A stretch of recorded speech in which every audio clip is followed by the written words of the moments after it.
En ce 20 mars, découvrez 10 plus belles citations sur le bonheur. Les Nations Unies ont déclaré le 20 mars comme la journée mondiale du bonheur. Les épicuriens voient le bonheur comme la satisfaction de tous les désirs. À l'inverse de ces derniers, les adeptes du bouddhisme l'associent à l'état d'inconscience des divinités, où l'âme est libérée du cycle des réincarnations. Les chrétiens considèrent, quant à eux, le bonheur comme un sentiment de plénitude, une paix intérieure à laquelle on accède par la rédemption.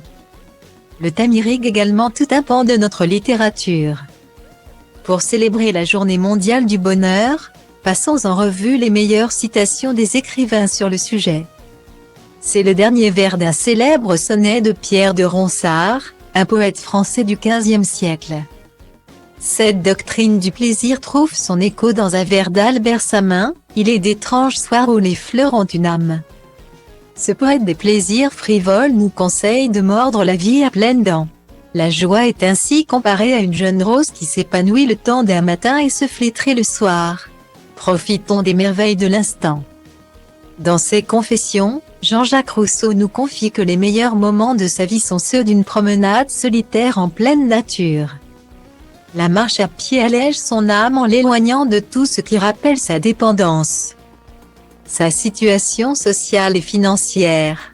Il évoque également dans ses mémoires la simplicité de cette vie champêtre, qui ouvre mon cœur à l'amitié.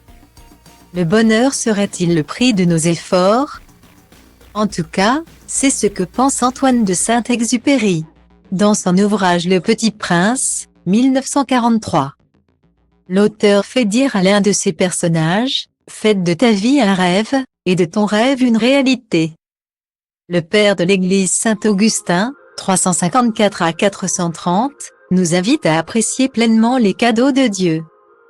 Heureux qui sait se réjouir de ce qu'il a sans s'entortiller dans les filets de la cupidité qui jette l'âme dans 1000 tourments. Pour André Mauroy, 18, 85, 19, 67, impossible d'être complètement heureux dans cette vie sur terre. Le vide en nous ne pouvant être comblé ni par l'amour, ni par la famille ni par la réussite professionnelle. Peut-être est-ce possible dans une autre vie?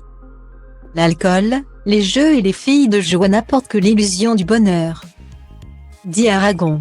Dans un célèbre poème, il dit que le bonheur n'est pas un quinquet de taverne. Ne pouvant concevoir sa joie en dehors de la relation amoureuse qu'il entretient avec Elsa. Louis Aragon est un chantre de l'amour. Il nous confie, et pourtant je vous dis que le bonheur existe, ailleurs que dans le rêve. Ailleurs que dans les nues, terre, voici ces rades inconnues.